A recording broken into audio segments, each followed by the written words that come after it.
I think that throughout our lives, we're either in autopilot, where we're not really paying attention to our own behavior, or we're very on and we're observant and we're studying and we're analyzing, and we're very much in that on state. We're looking. But there's something in between. It's the state of being present now instead of trying to solve problems in the future or worrying about what we did in the past. It's this state in between that is our reality. Whenever a new situation presents itself to us, we can then flip to one side or the other, or slightly towards one side or slightly towards the other.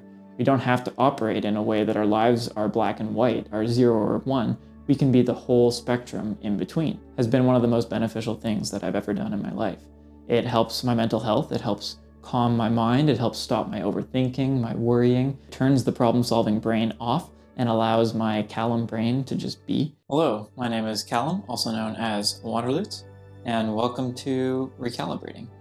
This is a channel where I have been discussing different aspects of what it means to change over time and how I can better look at my own creative actions to assess what works best for me and how I can reduce burnout and reduce the pressures of society and the expectations of others so that I can better and more fluidly create what I would like to create. As part of this experiment, I have begun reading The Creative Act by Rick Rubin.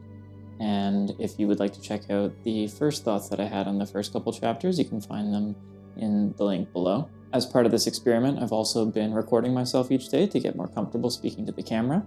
And you can find the first 2 videos in the other playlist that I've called Recalibrating. So that's what I'm viewing as the main storyline. And as I work with different books, as I take in new information, as I have different experiences, there will be various side plots that branch off of this main recalibrating storyline. The current video that you're watching now is part of what I'm calling Recalibrating My Creative Act. I've been reading the book by Rick Rubin called The Creative Act, A Way of Being.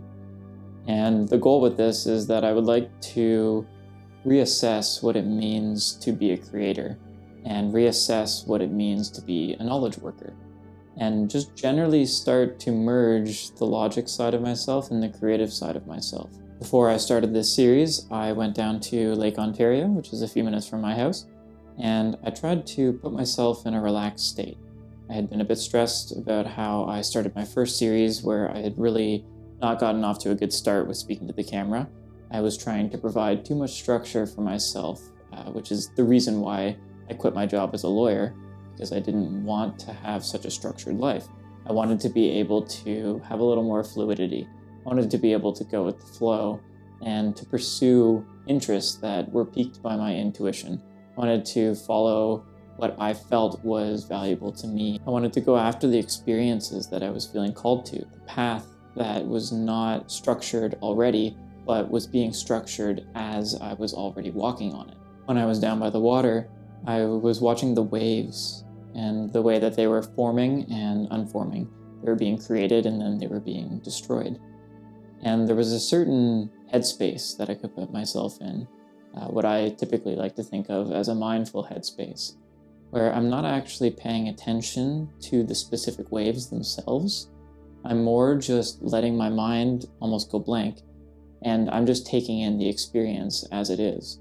It's almost like a state between noticing the waves and paying attention to it and not paying attention to it. It's somewhere in between. It's not fully focused, but it's also not fully unfocused. It's something a little more fluid, something that is harder to define. And I just read the 3rd chapter of The Creative Act, and it was called The Source of Creativity. It's really interesting because as part of the first video that I made, I had talked about this wave experience, this state between 2 states that I had been putting myself in that I found very relaxing and regulating and restorative.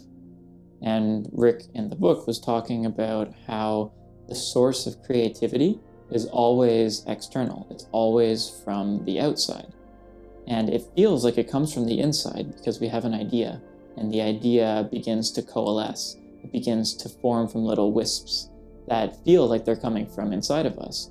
But really, this is just an aspect of external information, external experiences that we've had that we've stored within our minds, within our sense of self. Over time, these pieces, these fragments of externality from the outside, that's the source of the universe, they impact and they come together in our own minds for whatever reason. We may notice something that catches our attention and that sparks an idea, which then links to another idea. And there's this almost chain reaction of thought that leads to this epiphany, this great idea. But what's really interesting is that the idea itself doesn't come from inside, even though it feels like that. The idea comes from noticing something external to ourselves that kickstarts the reaction based on our past experiences. So in a way, it's almost paradoxical that what feels like it's coming from the inside is coming from the outside based on something that we're seeing from the outside impacting something on the inside that came from the outside. It's a loop, it's a paradox, it's something that never ends and continuously follows itself. The Ouroboros, the dragon or snake eating its own tail. The concept of the beginning causing the end, causing the beginning. And as humans, I think that we really like to put things into boxes. We like for there to be state 0 and state 1, and we like to be able to have something be black and white. But life isn't made of black and white. Life is the gradient, the continuum of gray in between the black and the white. Life is more about the states between than it is about the end state. It's more about the journey than it is the destination. And I personally have found that the more I allow myself to be in that in-between state without having an expectation of moving from 0 to 1 and without focusing solely on the destination, allowing myself to just experience the journey, the more relaxed and the more regulated I find myself being. It's kind of like when I'm down by the water watching the waves be created and destroyed. I don't focus on one specific wave. I'm not focusing on the state of the wave as a whole. Instead, I'm trying to pay attention to the overall pattern that's forming of all of the waves coming together. And it's not about the individual, it's about the collective formation of the waves themselves. The way that Rick talks about this is our imagination is something in our minds that has no limits. The idea itself is infinite. It can go in any direction. There's no constraints that we put on it. The only time that we get a constraint is when we try to make that idea a reality, and it's taking our imagination and putting it into a box. So I think that there's a balance there because I can't just live always in my head. I can't always just be coming up with ideas and never executing on them. I need to take these ideas and put them into that box, convert it into reality so that you can listen to it, so that you can watch it, so that you can see it, so that you can experience it. And as what I've been doing with this experiment is speaking to my future self, that I can experience this by creation. I can take the something, the idea that I have within the infinite bounds of my own imagination, and I can put it into a box that can be revisited at a future date. It's cementing that moment, that idea, that concept in time. And by doing that, I end up leaving a trail for my future self to follow.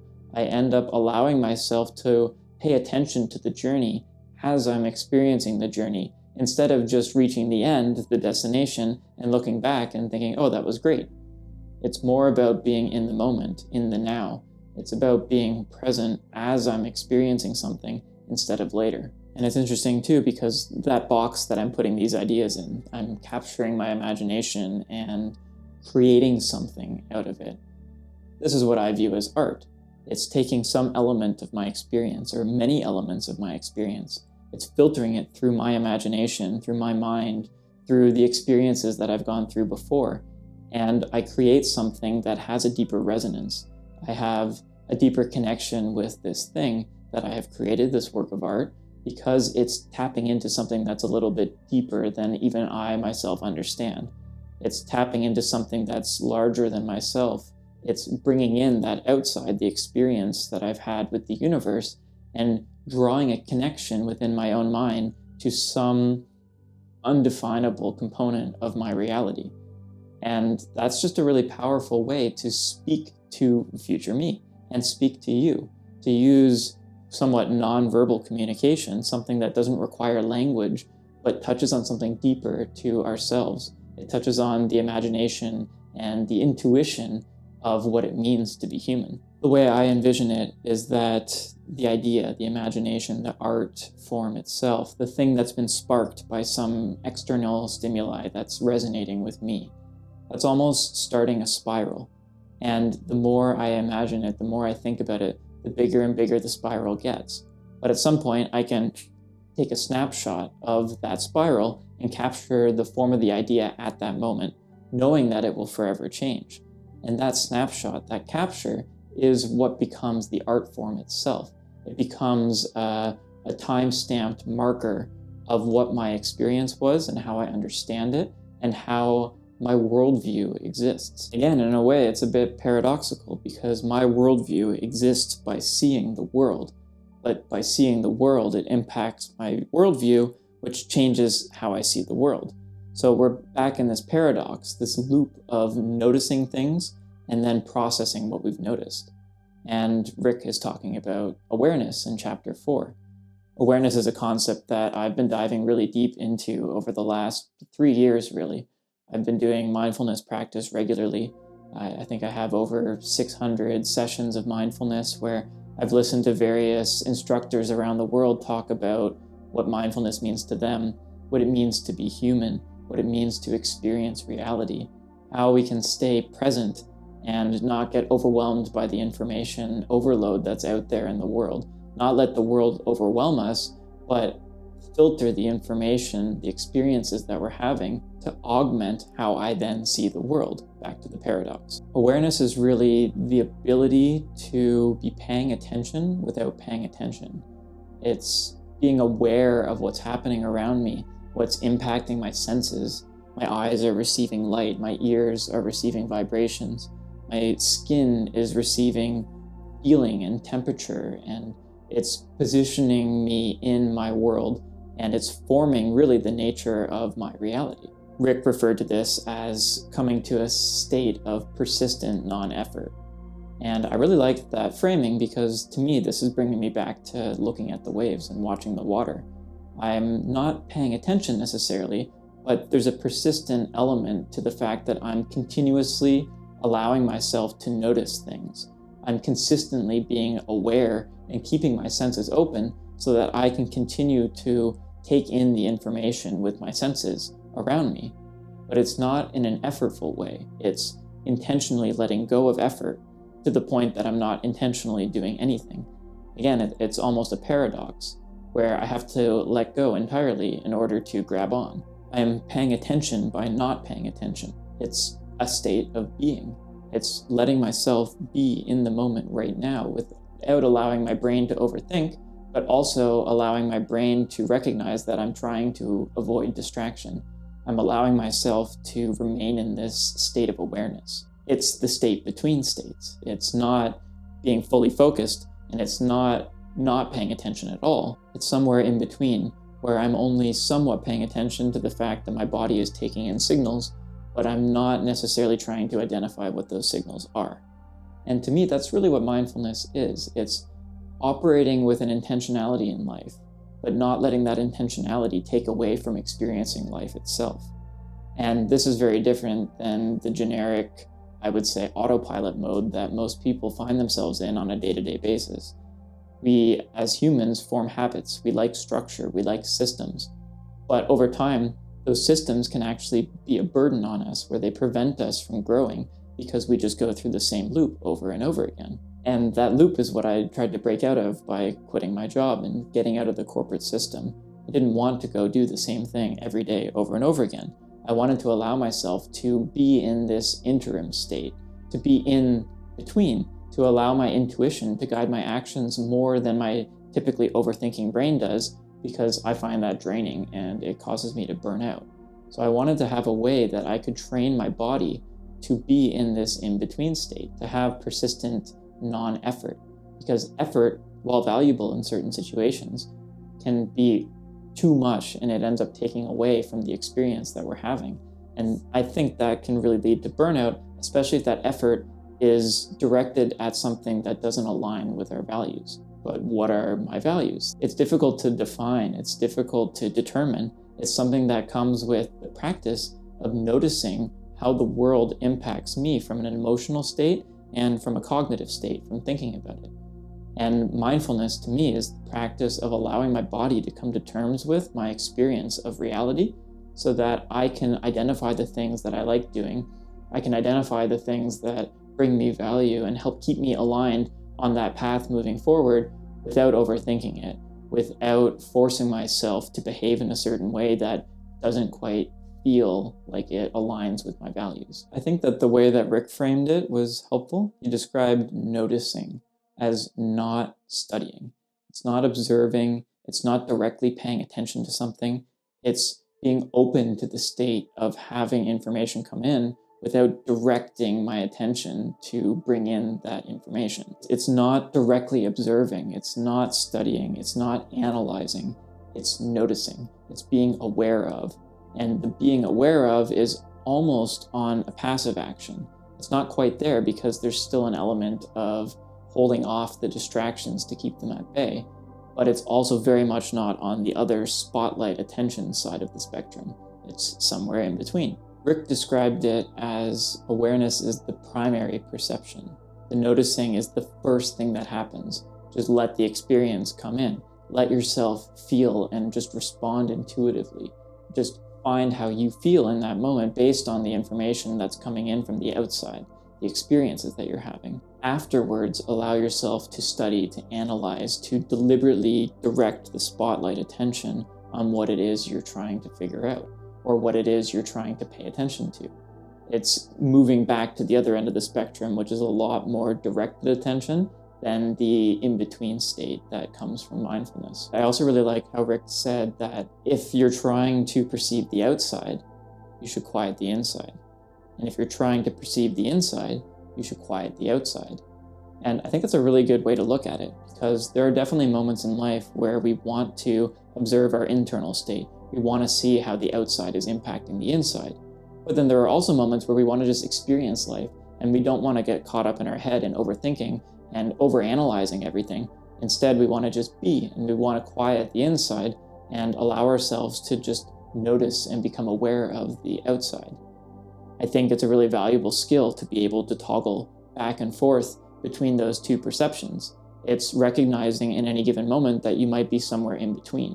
And based on the situation, you can then allow yourself to intuitively move to one side or the other.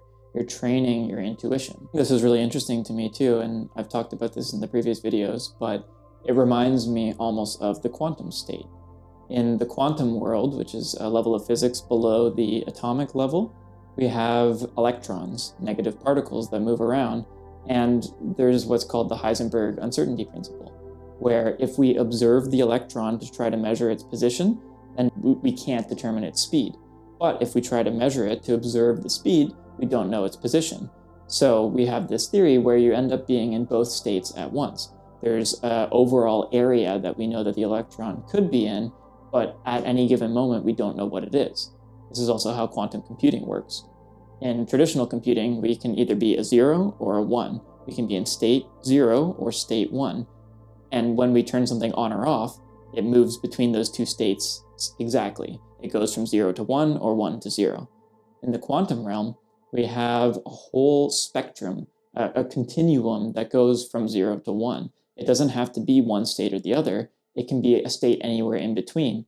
So then in that situation, it ends up being all of those states until we compute, until we have the calculation, until we observe it. And I think that this is a really good way to look at how we can perceive mindfulness as a valuable skill. We can train ourselves to be more on the quantum side, to allow ourselves to be in that in-between state so that whenever a new situation presents itself to us, we can then flip to one side or the other, or slightly towards one side or slightly towards the other. We don't have to operate in a way that our lives are black and white, are 0 or 1. We can be the whole spectrum in between. And the way that we do this is by expanding our awareness, by practicing noticing, by practicing paying attention to our experiences and how we perceive reality.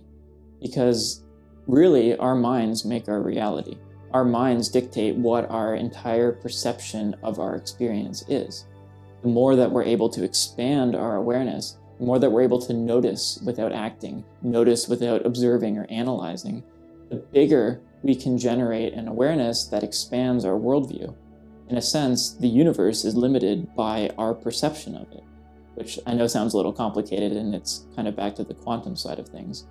But if we're able to live in that state where we're practicing and spending time each day learning to expand our awareness, learning to expand how our body perceives reality from all of our different senses, then we're better able to train our bodies to respond to certain stimuli in the world, to react within a more intuitive way instead of reacting because of what someone else has told us or because of what we've experienced in the past as something negative or positive that then causes us to react one way or another.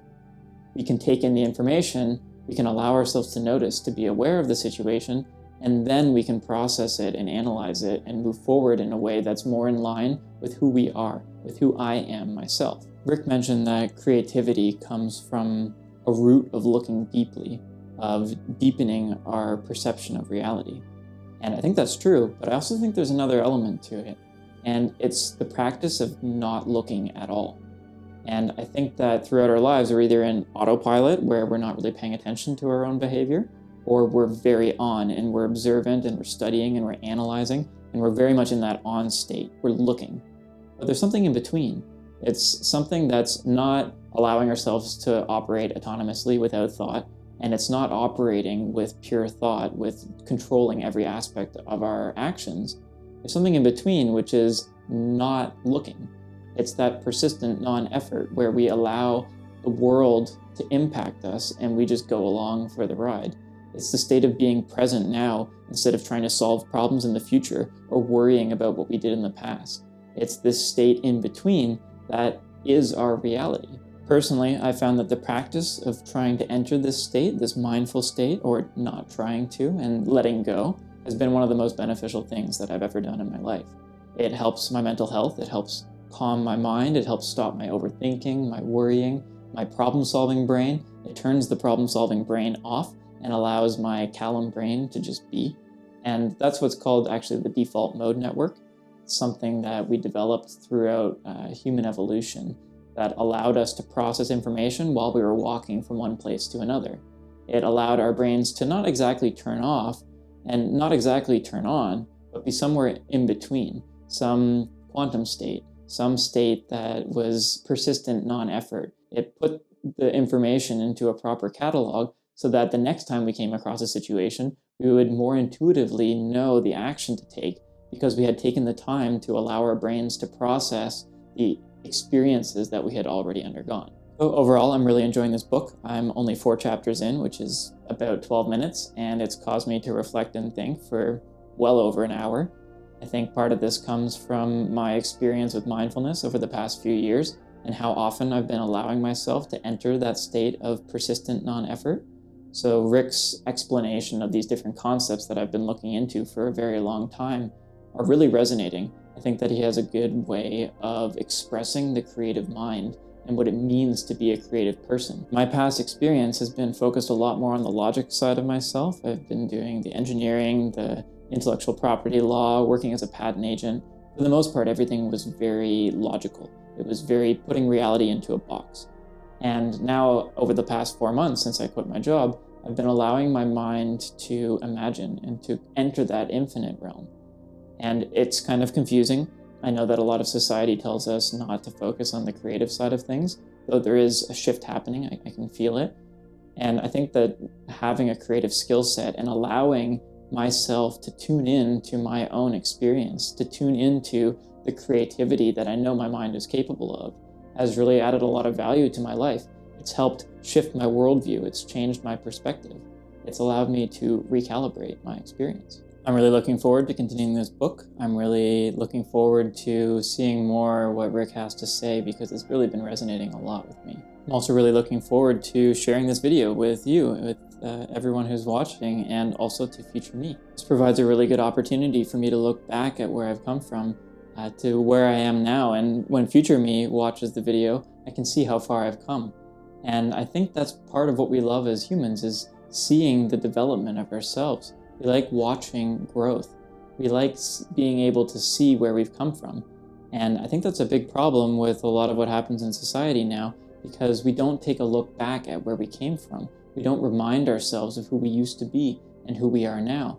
And we end up going in loops. I think this is also why I really like traveling and I really like hiking especially, because when you're at the top of the mountain, you can look back down and you can see how far I've come. I think being able to see how far I've come is really motivating for myself. It shows the growth that I've had. It shows the journey that I've been on. And I can use that knowledge that I've gained as part of that journey to point into the future, to direct my future self.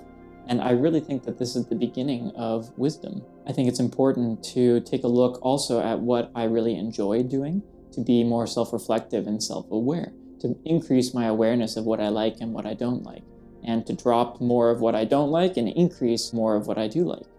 And I think that the more I train myself to be in tune with my own intuition, I train myself to be more creative and allow my creative self to take over when it feels right, the more I'm able to build towards the person that I actually want to be. I find myself returning to experiences that I've had that I really loved, the moments that jumped out, that were very high in how they impacted my life.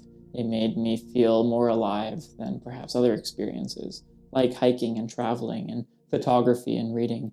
And these are moments where I'm in a flow state. I am able to just experience what's happening right now as it's happening and allow that to control my actions so I can just experience letting go. I've pointed myself in the right direction, but I don't actually have to force myself to take the steps forward. I'm doing the action because I like doing the action, which is called an autotelic experience, something that I'll get into more later, but it's a flow state. It's the act of doing something for the sake of doing it. It's intrinsic motivation rather than extrinsic motivation. It's allowing myself to dictate how I want to be and allow my intuition to guide my steps, rather than allowing the expectations of others to control and limit those steps. I'm really looking forward to continuing this book and seeing what else Rick has to say.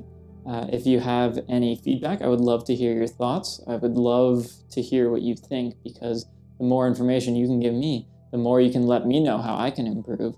The more you let me know what you find interesting or what you don't find interesting, the better I can improve, the better I can recalibrate this channel and also, by extension, my own life. If you found this helpful, I would love if you could please subscribe and leave a comment below letting me know what you think.